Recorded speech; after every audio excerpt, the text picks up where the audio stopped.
much. Okay, there are several things I'd like to do, and it's usually not enough time. I want to tell you a little bit about stacks, motivated, and sort of using metric graphs as a little laboratory to see some of these ideas for the first time. And then I basically just need to set a timer, and at some point I need to just switch gears because I really owe you some big picture. So why have I been obsessed with metric graphs and their Jacobians? What does their study have to do with the cohomology of varieties and the cohomology of groups? Some of this will be much more sort of attempting to give like a broad picture, and I don't expect every single word to necessarily make sense to every single person. That's great. Please just ask me anything still. I might try to answer you a bit more informally or point you to resources. But that is to say, don't worry, it's not in the homework, but please continue to ask me questions. And I'll do my best. Any questions or comments at this point? Okay, so let me try to start with point number one. Let's recall that we defined,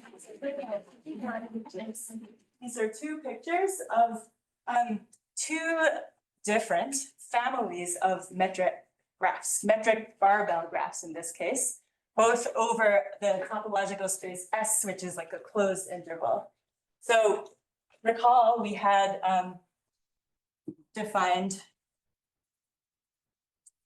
mg sub g to be a coarse moduli space of metric graphs of genus G, first Fedde number G. And I'll say one more time and then suppress. These are all assumed to be connected, and just for my context, it's convenient to assume that the minimum vertex valence is 3. So each vertex has at least 3 half edges coming out of it. And I'll drop these assumptions verbally. So when we say coarse moduli space, recall, it meant that we take the set of isomorphism classes of such metric graphs, and we put on it the finest topology, so cramming in the most open sets.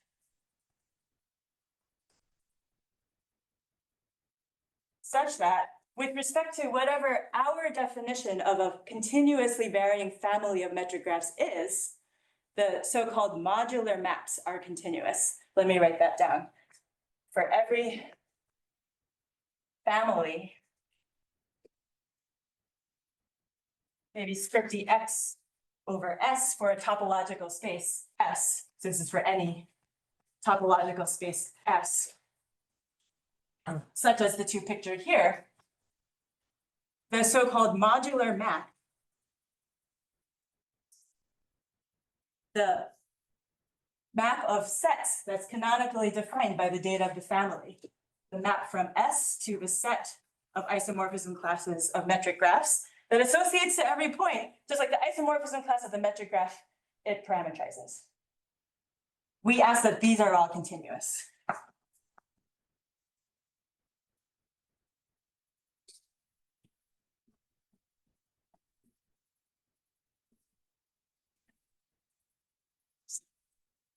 That gives us sort of best possible topology on this coarse moduli space, and we say that it's a fine moduli space.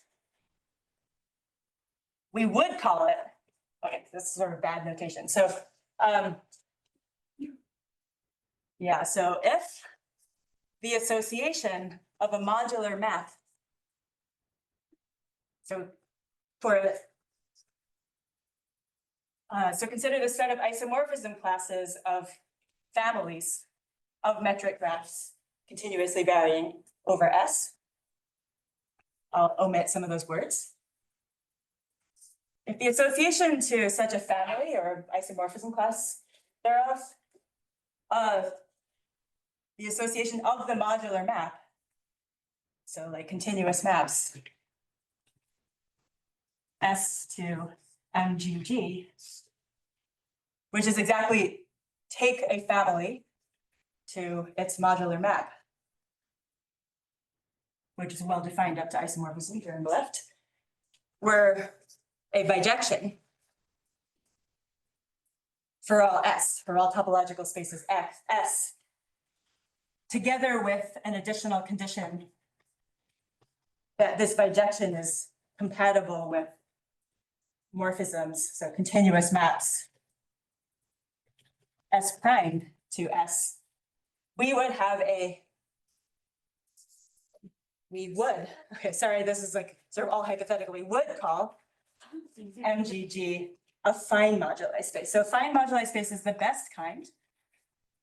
It's when if you hand me a space S and you want to communicate the data of a family of metric graphs over S up to isomorphism, all you have to do is just point me, for every point in S, you have to just point to where it goes in the moduli space.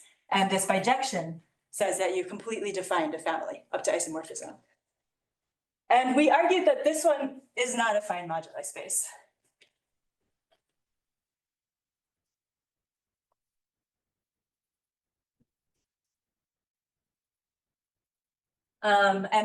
We had a picture that I've been like a running part of this lecture. So here I have half a triangle that corresponds to, let me try to draw it one more time. So consider the barbell graph. Consider all ways to put 3 positive real edge lengths associated to the edges. For drawing's sake, I'll only draw like triples A, B, and C of edge lengths, such that their sum is 1, just for the drawing. And so such triples form an open simplex. The reason that I was sort of only taking half of that simplex in my set MGG, in this case MG2, is because the barbell has automorphisms. And saying edge lengths A, B, C in that order gives you the same graph up to isomorphism as saying C, B, A. So we argued last time that MGG is not a fine moduli space. And in fact, you can see that these 2 families, if you believe my cartoon, have the same modular map. Over here would be a point where one loop has length that's much longer than the other. And over here is a point where one loop and the other loop have the same length. And in both situations, the modular map goes to the median and then comes back out. Is that okay? And in fact, the very fact that metric graphs do admit automorphisms shows you a general reason there can't be a fine moduli space. And someone had asked me yesterday, like, what's an example of something that is a fine moduli space? For example, consider scalene triangles, which recall means no edges have the same length. So there's a fine moduli space of scalene triangles. So somehow, if you want to specify a family of scalene triangles, all you have to do is specify continuously, like a real number, another real number, and another real number. So maybe I should just write that. Yeah, remark. You can construct it as a good exercise. There's a fine moduli space of scalene triangles, or if you wish, I suppose, well, okay, let's just say scalene triangles. All right. So exercise, I guess. So they exist in some scenarios, but typically not when you're doing geometry in the presence of automorphisms. All right. Is everyone happy? Are there questions? Yeah. Could you give an example of what it would, so I just want to check my intuition. What Please. does it look like when it goes to the median? Yeah. So the median here in this is a triangle where A plus B plus C equals 1. The median is the sublocus where A equals C. Okay. So approaching the median means like A and C are like balancing out. Yes. But what the modular map does not know is whether when you go back out, like which loop is getting longer. Was it the one that was already long or was it the other one? Okay. Yes. Thanks. Other comments? Yes, yeah. And that was how those 2 graph families up in the picture have the same modular map? Exactly. Yes, hence lack of bijection. Yeah, if you believe that, as I hope we do, that these are somehow whatever the right definition is, these are not isomorphic families of graphs. Okay. Anything else? So then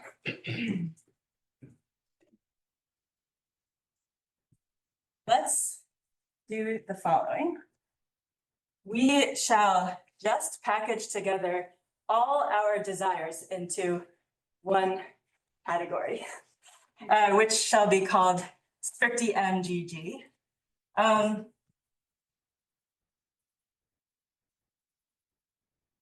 So I put on the P set yesterday, like find someone friendly to teach you the definition of category and functor. I hope you did that, if it was applicable to you. If not, just chill. I mean, it's totally fine. A category, you know, undergraduate like education in mathematics is organized around categories, like one per semester, basically. Like when you teach linear algebra, you study the category of vector spaces. So it has objects called vector spaces, and it has morphisms called linear maps. Then you progress to abstract algebra, you study the category of groups. The objects are groups, the morphisms are linear maps. Then you do topological spaces, that's actually most relevant here. The objects are topological spaces, the morphisms are continuous maps. Okay, so you've seen examples. Let us do the following. So what we'd really like to do first is to just not worry about whether or not we have a space. We'd like to codify completely formally the very notion of a family, a continuously varying family of metric graphs. Then, despite the fact that we don't actually have a space in hand, we will request some properties of our category that allow us in many situations to do things as if it were a space. For example, to compute its fundamental group, even though we don't actually have a space. So let me just say what I mean. So it's the following category. Its things, its objects, are all families of genus G metric graphs over topological space S for any topological space S.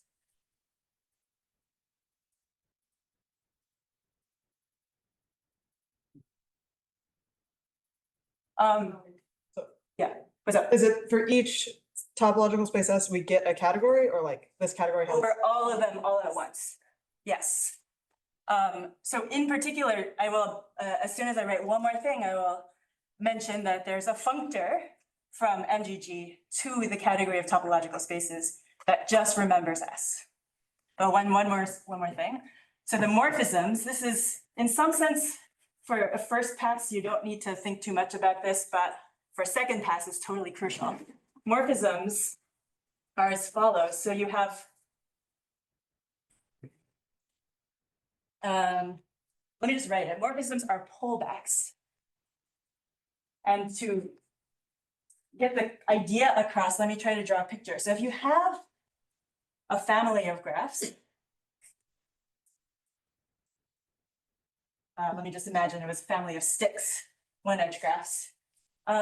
And you have, it's over a topological space S, and you have another topological space S prime, and a morphism, meaning like continuous map from S prime to S. There is a way to pull back the family. For example, if S prime were just the inclusion of a subspace into S, then you would just take the restriction of the family. So this is all part of the problem set that you may or may not have done, but one can codify the notion of pullback. Fiber by fiber, it's sort of clear what to do. If you want to know what metric graph to draw over a point in S prime, just look over the image. And you can do that in a continuous way. So that's pullback. And, you know, it's maybe familiar if you studied certain kinds of geometry, like pullback of vector bundles, for instance, or pullback of fiber bundles. So here, what I mean is that you would have a morphism from this X prime over S prime to X over S. That looks like this. But to make it precise, it's an exercise.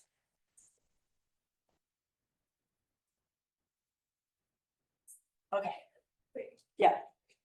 Sorry, we said something. Yes, was that? Yeah, sorry, how is this a pullback? Because you have the map going from S prime to S, and then you're Yes. taking that from the family of S prime to the family X. Yes, so if it were the case that I had a topological space here, together with the map to S, and another map of topological spaces, S prime to S, this would be the fiber product. So that's the sense in which it's a pullback.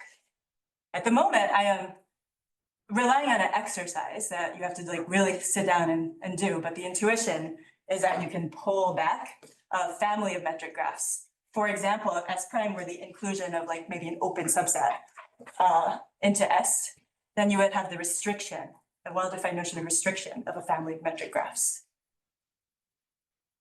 I don't think I've got your question. I can't define this. It'll take me a little bit to. Gotcha. Of I course. think I was just expecting to see like phi S prime to S, and this is a map phi star X to X prime. I could do all of that, Just if the we had arrows are- defined it together. Okay. Right, we haven't actually defined a family of metric graphs.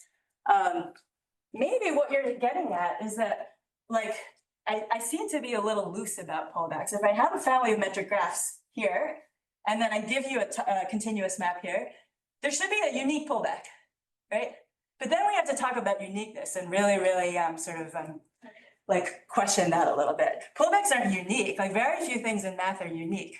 Pullbacks are unique up to isomorphism, up to unique isomorphism. Yeah, so I teach this when I teach first year combinatorics, actually. Like the difference between two things being the same versus being isomorphic, right? This pullback is defined up to unique isomorphism. This is what I tell the first year undergraduates. They say like you see your friend walking down the street and you're like, hey, I like your shirt, I have the same one. No, you do not. That would be weird.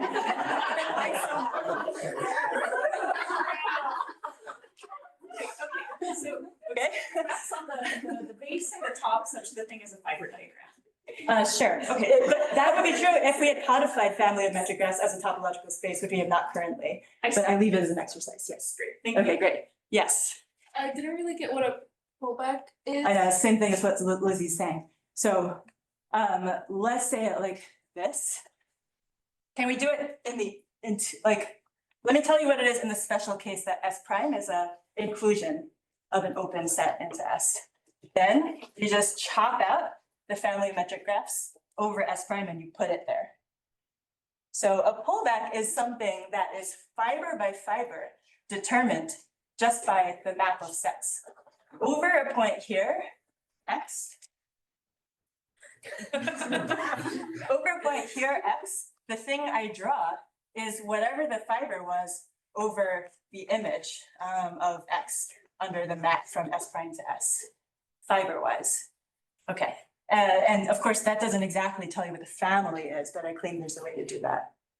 It should look locally the same over open sets, so to speak. Okay. All right, do I have to stop here with the stack stuff? Oh, okay. I haven't said, so this is a category. Yeah, I think like this is totally crucial the second time you learn stacks. Don't think about it too much the first time. For the moment, it's just like, we're just taking a sort of universal approach to the question of families of metric graphs by just considering all of them at once, no further choices, packaging them into a category. Note that this category admits a functor to this category of topological spaces that just to a family of metric graphs that I'm denoting scripty X over S associates S. That's a very simple-minded functor. Just forget the family of metric graphs, just remember the topological space that was parameterizing your family. Is it okay? Then claim MGG is a stack over the category top. Sorry, this is the category of, this is just notation for the category of, you probably can't see that. This top is notation for the category of topological spaces, whose objects are topological spaces and whose morphisms are continuous maps. And I need to presumably define this. And I can't in the amount of time that I have, but I think for a first step towards stacks, it's most important to just understand what kind of thing it is. It is a functor to top, if you're working with topological stacks, that satisfies some additional conditions that I'll outline for you that make it behave very much like it was a space itself. So now let me give you a sort of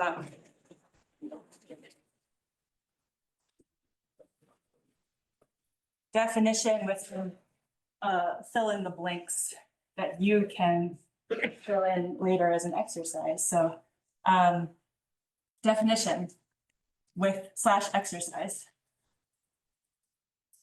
A stack over top is a category over top. So a category M with a functor, specified functor from M to top, satisfying some conditions, and the exercise is gonna you have to go look up the conditions and fill them in yourself. The first one says that M over top is a so-called category fibered groupoid. The exercise would be to look up that definition. But it's related to what we were discussing about pullbacks.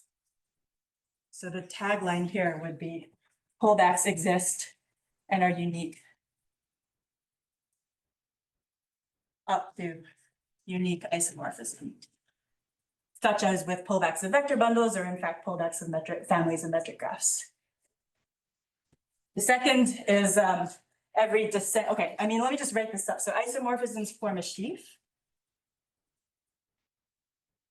The exercise is to just fill this in. You have to look it up. Isomorphisms form a sheaf, which means something. And the third is that every descent datum is effective, which means something. Every descent datum.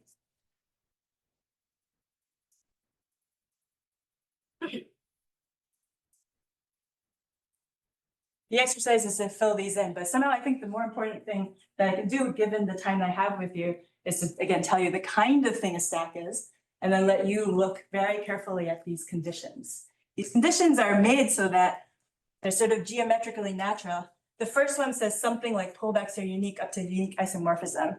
The others have to do with gluing data.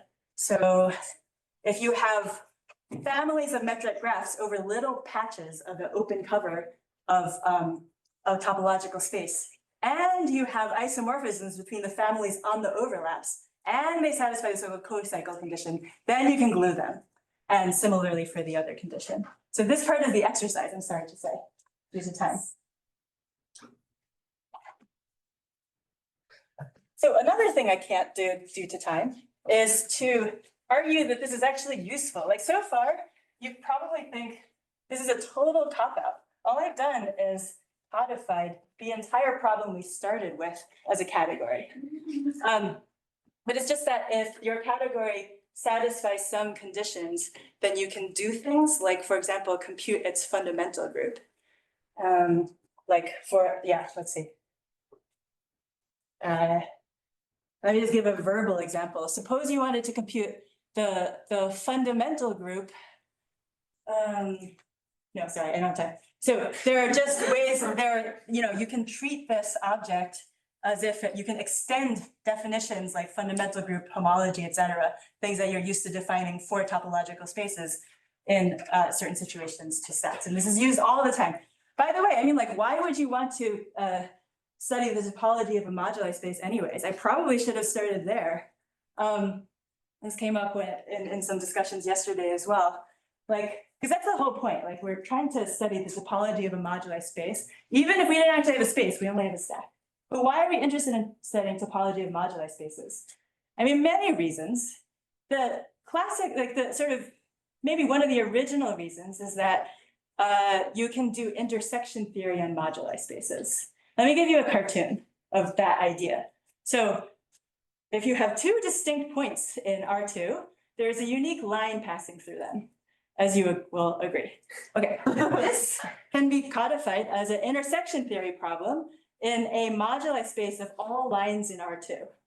Namely, like you have some space, sorry, this is sort of unofficial, you have some space of lines in R2, exercise, make that a fine moduli space. And inside you have like lines through a given point P, and in it you also have lines through a given point Q, where P and Q are the distinct points that someone handed you in R2. So the statement that, as you know, there's a unique line through two distinct points is exactly an intersection theoretic statement that says that this subspace and this subspace have one common point. And that is very first example of like doing intersection theory, and well, sort of formal, but like, you know, viewing like counting problems as intersection theory problems on moduli spaces. So for that general reason, I hope it's maybe clear on a general level why one would be concerned with topology of moduli spaces. My own entry point on topology of moduli spaces is a little bit different. So my own, well, okay, let me get to that in part 2. Okay. All right, I'm almost out of time on stacks. Let me say the following. So here is a really nice construction of a kind of stack. It's a quotient stack. So this situation, the starting data is very natural. You have a space, an actual space, no cheating, an actual topological space. And you have a group acting on X. Then the quotient stack, denoted bracket X mod G. It's something that's trying to stand in for the quotient topological space, but it's better than that. So let me just give you the definition and then we can process it together. It's a category whose objects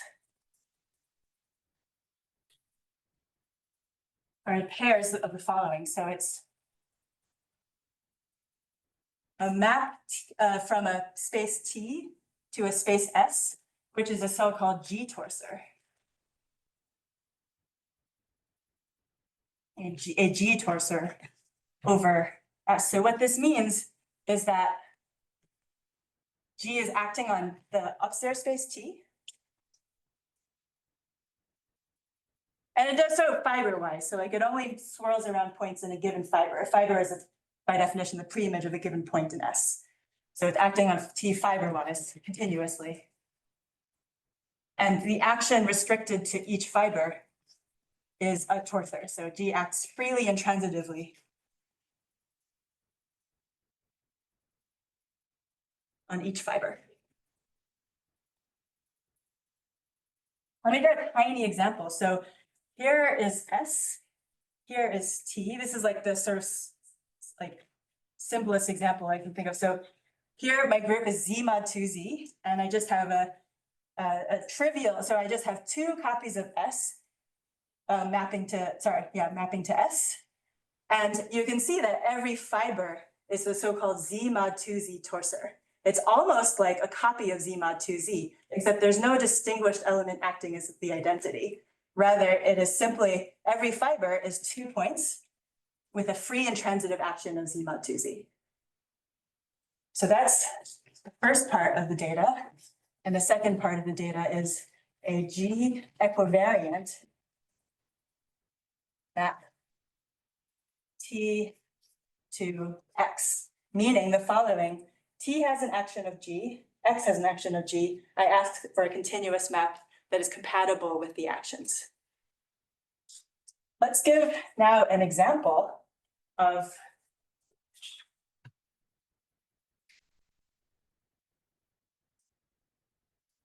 the moduli stack of metric barbell graphs.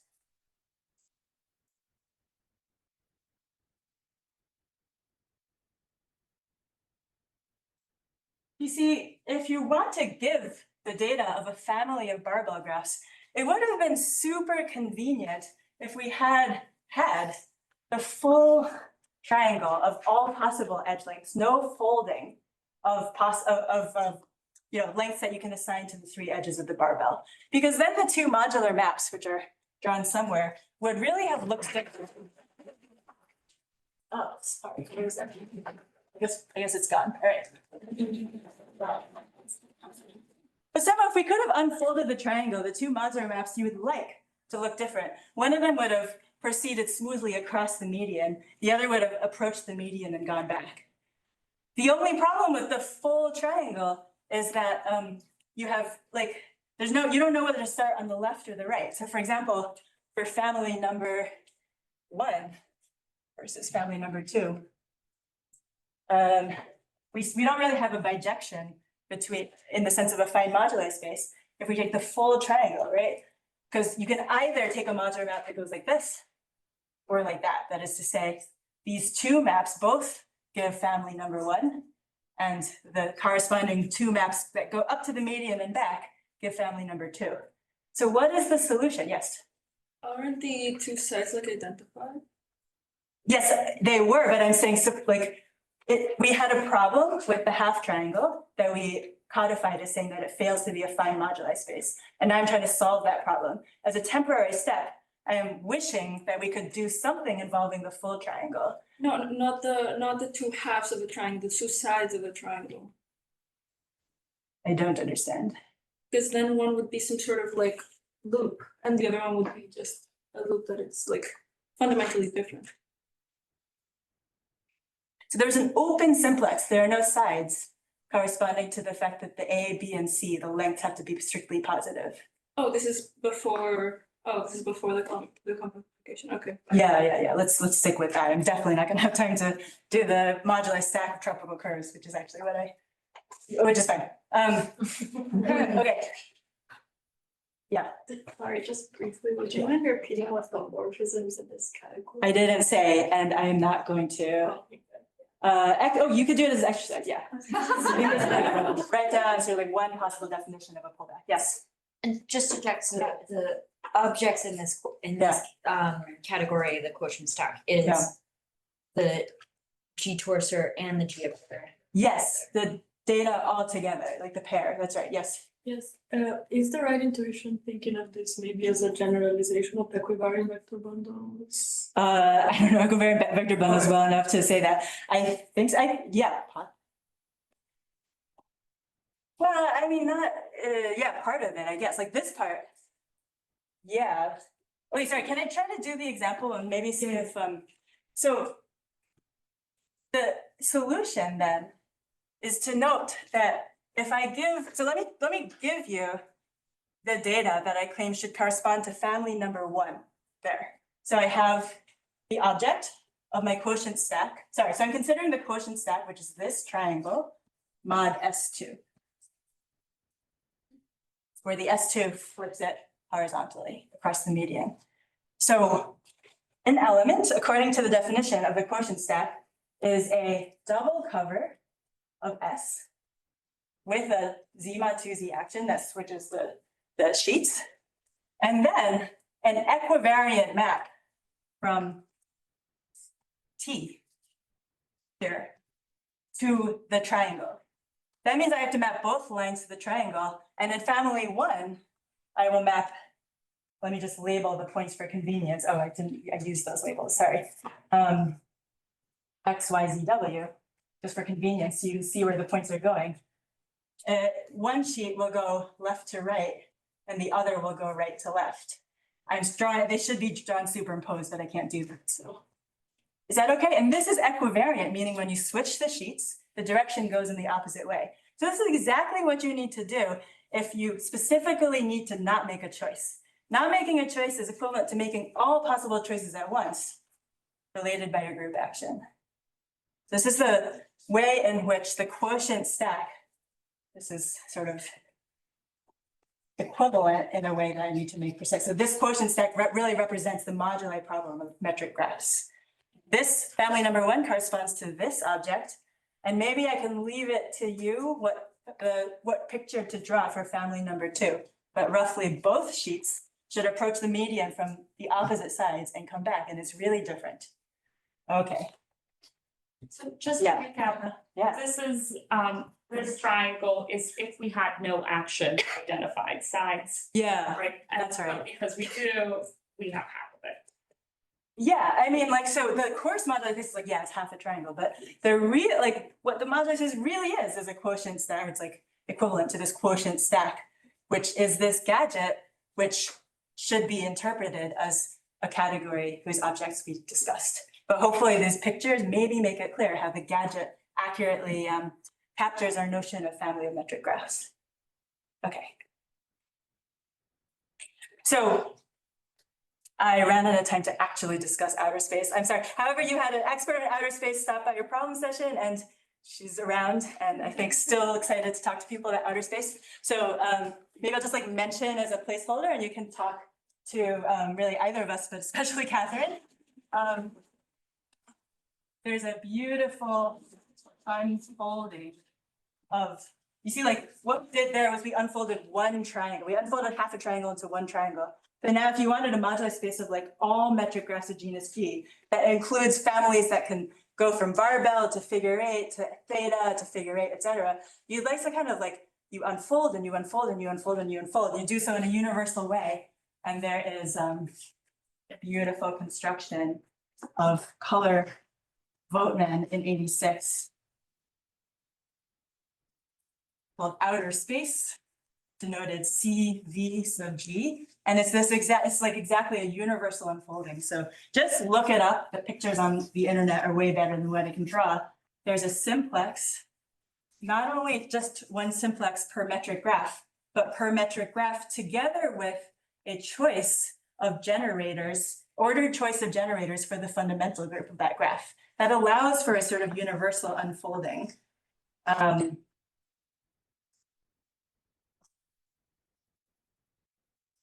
the picture should definitely remind you, it's not a coincidence, of the second Voronoi decomposition of PG2. This picture is almost right, but it only has theta graphs. There are fins coming up for the barbells. So it looks like the Voronoi decomposition picture, except with a fin for every attached, for every barbell. And I'll leave it to you to investigate this further and to convince yourself that outer space is, it represents, so I guess theorem, and I'll say this due to Collar-Voigtman, this is totally ahistorical. They were doing something else. And like to introduce what they did, and it totally sort of like, it's the wrong order. The theorem would be that the space, Collar-Voigtman outer space, modulo the action of the outer automorphism group of the free group on G letters represents the moduli problem, MG. This group is acting by changing the so-called marking, by changing the choice of ordered basis for the fundamental group. So when you quotient by it, it's again, it's the same thing. Instead of making a choice, you make all possible choices at once. And in doing so, you recover the moduli problem that you started with, the one that's only about graphs, not about markings. So it's it's very closely related to, it's like a graph theoretic analog of Teichmuller space, where you study marked hyperbolic, you study marked genus G surfaces, for instance. All right, and there's a corresponding story about tropical curves, but now I really don't have time. So there is a moduli stack. Let me just say the author's name, so if you're interested, you can just talk to me or look at the paper, et cetera. With Renzo, Cavalieri, Martin Ulrich, and Jonathan Wise, we construct a moduli stack of tropical curves. This is not just an academic thing.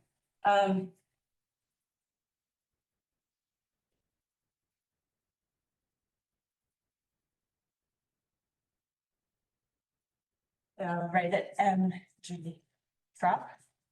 And it has relationships to, it's not just, it really says something about the Chow ring Okay, let me just say, one thing it can do for you is it encodes the Chow ring of the so-called Artin fan. For those who care, you can look this up later or talk to me. The Artin fan, A sub mg inside mg bar of the Deligne-Mumford compactification. So I'm saying that it holds some intersection theoretic data, not about the tropical curves, but actually about the variety associated to mg trop that I want to talk a little bit about in the remaining few minutes. So this is just one example of motivation for actually constructing a moduli stack of tropical curves. And it's not immediate from the sort of more classical understanding of outer space. You have to deal with stabilizers in a different way. So there's something to be done there. Okay.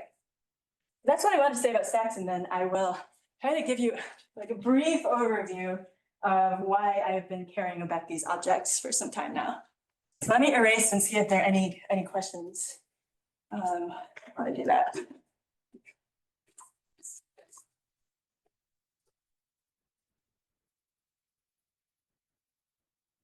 Any questions or comments? Yeah. So is the quotient set, apply moduli space? Yeah, defined properly, yes. Like like here, Oh, no, It's it's like- like the one that you just erased. the example for the barbell. Yeah. I mean, the general definition of quotient, it's just a definition. So the question then is like, what does it represent? Like, does it accurately give in a sense that one needs to make precise? Does it accurately represent the moduli problem that you started with? And for example, there I claim that this quotient stack triangle mod S2 represents the moduli problem of metric barbell graphs. And you've kind of seen an example suggesting this could be the case, but one has to prove it. Okay, thanks. Okay, let me try to tell you, so what have we done? We had a space, course, fine, stack, whatever, of metric graphs of genus G with a Jacobian map to, let me leave myself more. We had a space, metric graphs of genus G. We had a beautiful locally symmetric space. And you write it in the notation that makes people, evokes in people's head a locally symmetric space. Quotient of a Lie group by maximal compact subgroup and onwards by arithmetic subgroup. And we had a Jacobian map, and we spent some time enjoying the combinatorics of this map. This actually sits below a space whose definition I did not have time to give, but is drawn over there for G equals 2. And this here is the Jacobian map on outer space, which descends. So you can imagine that the pictures I've been drawing before actually have pictures above them. The upper left picture looks like this, and the upper right picture looks just like a positive definite cone. And the map crushes these yellow fins down, actually. It's like very similar, it's like a lifting of the kind of crushing that you did when you practiced the Jacobian map on a problem set. These spaces are beautiful and combinatorial. We compactified or partially compactified into a tropical moduli space of curves and a tropical moduli space of abelian varieties. Curves of genus G and abelian varieties of dimension G. This was some kind of moduli space of possibly degenerate real tori, just as this was a moduli space of real tori of dimension G. So my focus here is on these spaces, and why do I care about them? I'm stating a few facts in the last few minutes, and it's not to say that I still want to give you an overview. So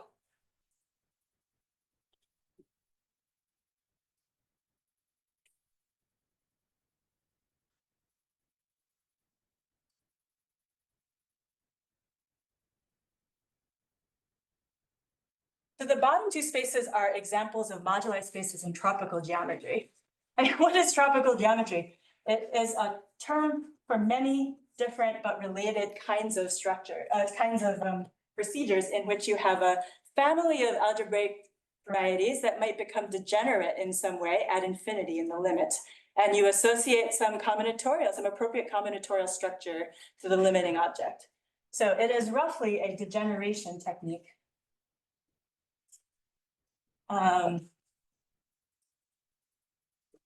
In algebraic geometry that is very extreme in the sense that it associates some, some appropriate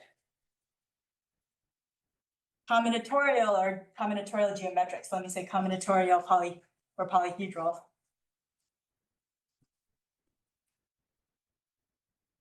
Object to a degenerating family, possibly degenerating family, maybe I'll just say family of algebraic varieties. This combinatorial replacement typically will lose some information, but in a good scenario, you gain some partial information about the family of algebraic varieties you started with. Yes? By family of algebraic varieties, you see like a map with some adjectives or? Sure, yeah, so formally, yeah, so for example, a family of Riemann surfaces over A1 of genus 2, this is a bad picture of A1, but nevertheless, a family of Riemann surfaces might look like this. And so I can draw them differently, imagining that they're degenerating over a point, like the origin at A2. So here, what I'm trying to draw is the following. A Riemann surface actually is sort of equivalent data to a hyperbolic metric on the surface. And in the hyperbolic metric, you can have simple closed curves like that whose lengths are approaching 0. What happens in the limit? Well, there's a beautiful Deligne-Mumford compactification, which associates a particular possibly nodal curve to a family of Riemann surfaces. And that nodal curve has combinatorics in it. It's not so visible in this picture, but there's non-trivial combinatorics associated, which associates this tropical curve, which you may even have practiced and drawn in a picture. It's 2 vertices, each of weight 1, which remembers the genera of these components, 2 donuts, and an edge that remembers the combinatorics of how they meet. So as an example of the tropicalization of a family, and this is exactly why tropical curves come up. So this family has a modular map into a space that is much more beautiful in real life than a potato, but I can only draw it like this. So, but you can imagine, this is just sort of to like remember that this data is exactly the data of a modular map into M2. And M2 is not compact. And what we're doing is showing what should be at the limit when you add some stuff to get the so-called Deligne-Mumford compactification M2 bar. I'm not giving it, its due, obviously, but I was not able to teach an additional moduli curves course. Okay. So I say family of algebraic varieties because actually my mindset is pretty like motivated by classical algebraic geometry. But sometimes tropical geometers talk obsessively about not a family of algebraic varieties, but rather a single algebraic variety defined not over the complex numbers, but over a valued field. And that is because those two concepts are sort of roughly one and the same. So in other words, I can view a family either as like a bunch of complex varieties parameterized by a base. So like, Yeah. just have, sorry, a map, like, and then you're looking at the fibers of this map, and those are the things you're calling this. Yes, exactly. So formally, a family is a scheme and another scheme and a map from one to the other. But you view that as a family of fibers parameterized by the base. Yeah. So maybe I'll just sneak it in saying that this family of algebraic varieties is sometimes treated more formally as a single variety over a field with valuation.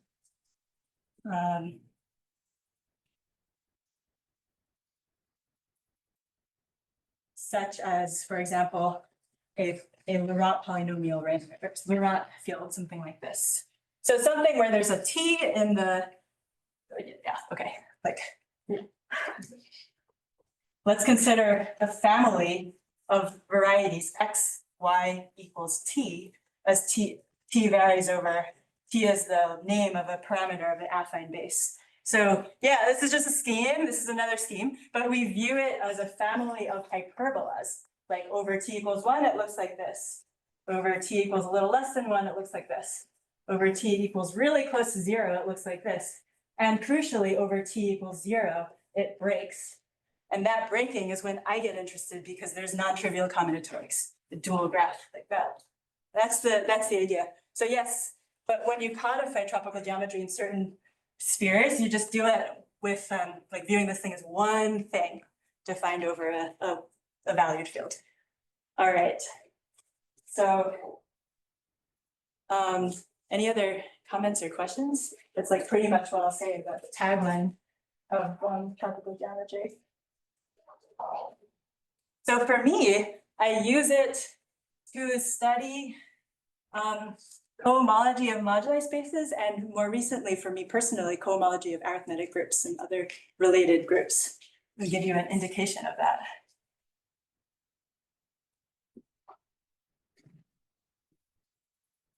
I mean, look at those. Look at those, the third, fourth, fifth, and sixth spaces up there. I claim I have a lot to say about certain moduli spaces and certain groups. So let's just make, in some sense, this is a remark, in the sense that you can just ignore me for the next 10 minutes and lose nothing. But what I'll say is a bunch of like hard theorems in a sense. So let's consider MGG. It's a space. When the genus was 2, it looked pretty boring. Sorry, here, I really mean the link. Is it okay? Like, in principle, everything here is an open cone. So really take this, like, for example, take metric graphs that have total edge length 1, so that this space is sort of non-trivial. Yeah, okay, so this space, it's rational homology. Oh, can you tell what the rational homology is from what has appeared so far? This is a theorem, so this is like reverse engineered from a theorem of Color-Voigtman, which was not at all the purpose of what they were doing. This is the cohomology of the group in the sense of group cohomology, the group out FGQ. So remember, out FG, so the outer automorphisms of a group are defined to be the group of automorphisms of a group modulo the easy ones, the ones that are achieved by conjugation by a single element. It's an interesting group to study. And like the whole reason that they, like, I think, the reason that they made this space was in order to study the cohomology of out FG to start with, or properties of the group out FG to start with. And one of the main theorems in their paper is the contractibility of this space, from which it follows that what you're studying when studying the quotient is exactly the cohomology of the group. So if you don't know group cohomology as a separate theory, this take it as a definition. If you have a nice contractible space and your group is acting with, that's roughly freely with finite stabilizers, then the cohomology with rational coefficients of the space is the cohomology of the group. It can be the definition, or if not, is a theorem. This is from CV. Yes. Here, this is the, let's check, FG, this is the group that we are concerned with is the free group G. Yes, FG is a free group with degenerators. Out FG is defined to be aught FG mod the normal subgroup of automorphisms achieved by conjugation by a fixed element, the inner automorphisms. So that's already into like this moduli space that we started with very sort of from the beginning, actually is a beautiful intricate structure thanks to the work of Color-Voigtman. So that's the upper left or the third. Yeah. The locally symmetric space is PDG mod GLGZ. Actually, for the same reason, this is sort of, again, more definitional than anything else. But let me just record that it knows the group cohomology of the group GLGZ. And again, you can take this to be a definition, recalling that this positive definite cone is contractible. It's sort of like it's convex. So you have a group acting on a contractible space with close to finite stabilizers. Okay, so those two things are related to group cohomology. And now let me just tell you a little bit about MG trop and AG trop. So it's easier to like compute the cohomology of these spaces than to just compute like the group cohomology of like GLZ. They're the same concept. So it's, neither one is easier than, well, okay, I mean, yeah, like, so the second Voronoi stuff, that actually is used in these large scale computations, like in work of Elvaz, Vincent, Ganou, Soulé, they actually use Voronoi type cellular subdivisions to make these massive computer calculations of something like rational cohomology of the, or even better, but for example, rational cohomology of arithmetic groups. So this is like one way to access it computationally, for instance. Anything else? Okay, so then MG trop and AG trop. So there's so much to say. Let me just start by saying, continuing the remark, that there are canonical injections. For example, for MG, there's a canonical injection from the compact support cohomology of the polyhedral space MG trop into the compact support cohomology of the variety or stack MG. This is the classical complex variety that parameterizes Riemann surfaces of genus G. This canonical injection, in fact, there's a lot more to say about this. It factors through, there's a particular filtration due to Deligne on the rational cohomology or compact support cohomology of any complex variety. And this is so when I write W0, it's the smallest piece in that filtration, the weight zero subspace, which is part of a big theory of mixed Hodge structures in the sense of mixed Hodge structures of the linear. So whatever it is, it's a canonical subspace, and that injection, I claim, exactly goes through a canonical isomorphism to that weight zero subspace. And that's where I live a lot of my life mathematically. If you're interested in the cohomology of this space, and indeed it's a big mystery in mathematics, and you'd like to apply combinatorial techniques to find cohomology classes here, one thing you can do, or you can hope to do, is find stuff here and appeal to injectivity of that map. So this goes from the fact that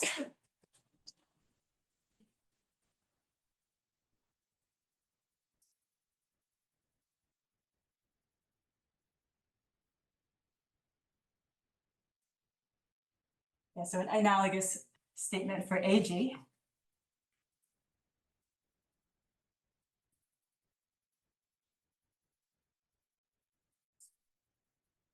This comes from the fact that MG and AG, so let me just talk about MG, has a beautiful normal crossings compactification.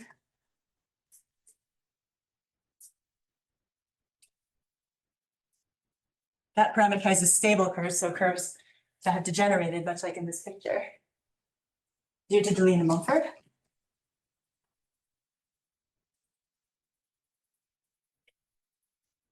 And MG trop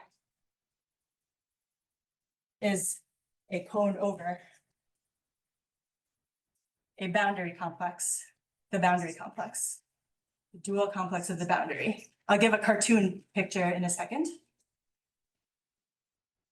But first, let me quickly say the references, at least for AG. Similarly, AG has a toroidal so-called compactification.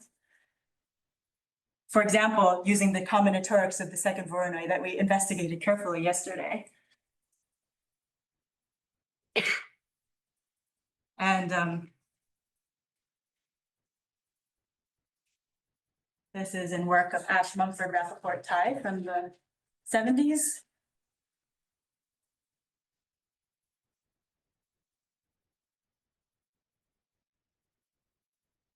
And same deal, appropriately interpreted, the boundary of the toroidal compactification as combinatorics, exactly the second Voronoi subdivision that you studied yesterday. There's a lot more to be said, and you can ask Verlucco. We just put recently in the archive a paper about tropicalizations of locally symmetric varieties. So wider class of varieties that includes AG is a very good first case. So let me draw I can't draw MG, as you can tell from the potato picture. Let me try to draw a smaller example to get all the ideas in place in one example. So consider C star. So now we're in the category of varieties. Consider the two-dimensional torus, C star squared inside P2, where P2 is points X, Y, Z. Is that not all X, Y, and Z are 0? And these brackets mean consider them up to scaling by non-zero complex numbers. So C star squared sits inside P2 as, for example, X colon Y colon 1. And what is added in passing from the algebraic torus to P2? It's actually 3 divisors: the part where X equals 0, the part where Y equals 0, and the part where the Z coordinate is 0.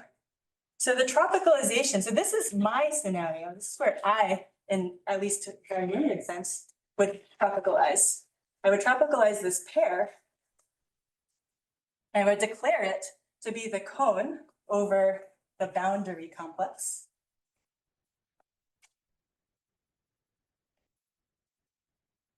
Definition, the cone over the boundary complex, which is a simplicial complex in the sense of this morning's lecture by Tracy. It has a vertex for every boundary divisor, so every piece of the boundary. And it has a simplex whenever the appropriate number of them intersect. So this is a picture of the boundary complex, and the tropicalization is, formally speaking, sort of infinite cone. So instead of a triangle, you have a triangular ice cream cone. This is the tropicalization. So the theorem that I'm alluding to here, due to Deligny essentially, says that the tropicalization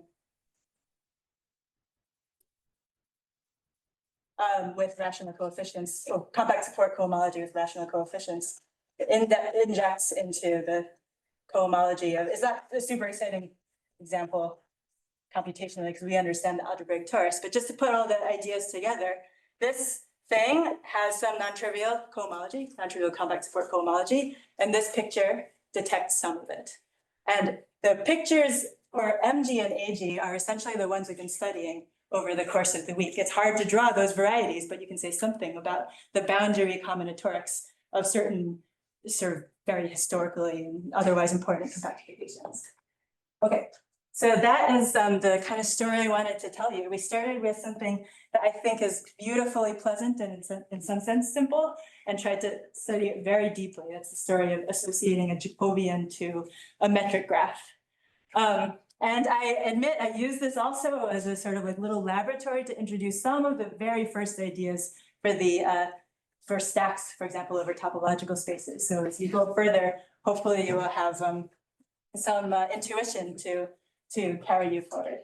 And the reason that we're doing all of this is, at least for me, to study cohomology of algebraic varieties, and in fact, cohomology of arithmetic groups and similar groups as well. Okay, thank you so much for your time. It's been a pleasure.